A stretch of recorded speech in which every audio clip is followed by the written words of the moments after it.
Assalamualaikum warahmatullahi wabarakatuh. Bagaimana kabar kalian hari ini anak-anak? Semoga sehat selalu tentunya, tidak kurang suatu apapun. Anak-anakku yang saya sayangi, pada hari ini kita bersama-sama akan membahas materi Bahasa Indonesia kelas 8 semester ganjil. Yang memberi materi saya sendiri, Amiatun Nasyah. Langsung saja saya awali bab 1 tentang berita seputar Indonesia. Tujuan pembelajarannya: 1. Peserta didik diharapkan dapat menjawab pertanyaan tentang isi teks berita dengan benar. 2. Peserta didik diharapkan dapat menyimpulkan unsur-unsur berita secara benar. Mari kita mulai materinya tentang berita. Ada yang tahu apa itu berita? Berita adalah informasi seputar peristiwa yang terjadi pada suatu waktu atau aktual. Maksudnya aktual di sini informasi terkini yang sedang terjadi. Adapun bagian-bagian berita adalah: 1. Headline. Headline disebut juga dengan judul berita. 2. Lead disebut kepala berita. Lead biasa ditulis pada paragraf pertama. Lead merupakan inti dari berita yang ditulis secara singkat. 3. Body. Body disebut juga tubuh berita. Body merupakan perkembangan berita yang berisikan 5W plus 1H. 4. Ekor berita. Ekor berita adalah simpulan dari sebuah berita yang dituliskan. Berita pun harus memiliki unsur-unsur 5W plus 1H atau bisa juga disebut dengan adik Simba.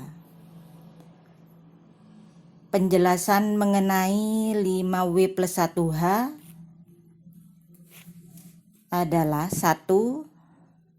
What, apa yang sedang terjadi.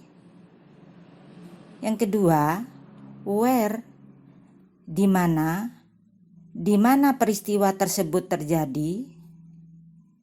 3. When, kapan peristiwa tersebut terjadi. 4. Who, siapa yang terlibat di dalam peristiwa tersebut. 5.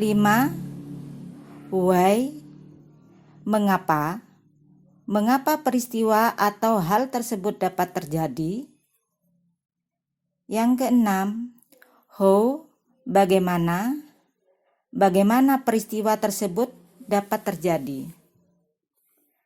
Dalam membuat berita juga harus memenuhi syarat-syarat berita. 1. Berita harus merupakan fakta atau kejadian yang sebenarnya. Yang kedua, berita harus merupakan kejadian terkini atau belum lama terjadi. Yang ketiga, berita harus seimbang atau tidak memihak. Maksudnya tidak memihak salah satu pihak. Yang keempat, berita harus lengkap atau mengandung semua unsur berita, yaitu unsur 5W plus 1H. Yang kelima, berita harus menarik dan bermanfaat. Berarti dikatakan menarik di sini bila bermanfaat bagi pembaca. Berita harus disusun dengan sistematis, maksudnya secara jelas, singkat dan padat. Materi selanjutnya tentang menyimpulkan berita. Ada beberapa cara untuk menyimpulkan berita. Yang pertama, membaca atau mendengarkan berita. Yang kedua, menentukan unsur-unsur berita 5W plus 1H. Yang ketiga, membuat kesimpulan berdasarkan unsur-unsur berita yang sudah ditentukan. Yang keempat, cara menyimpulkan isi berita dapat ditulis dalam sebuah paragraf berdasarkan pokok-pokok pikiran yang telah ditemukan dalam wacana berita. Itulah materi yang saya sampaikan. Apabila kurang jelas, bisa diputar kembali videonya agar nantinya kalian bisa menentukan unsur-unsurnya dan menyimpulkan dari teks berita yang saya berikan. Untuk pertemuan pertama saya cukupkan sekian dulu. Kita temukan atau kita bertemu kembali pada pertemuan berikutnya. Tetap semangat untuk kalian semua. Wassalamualaikum warahmatullahi wabarakatuh.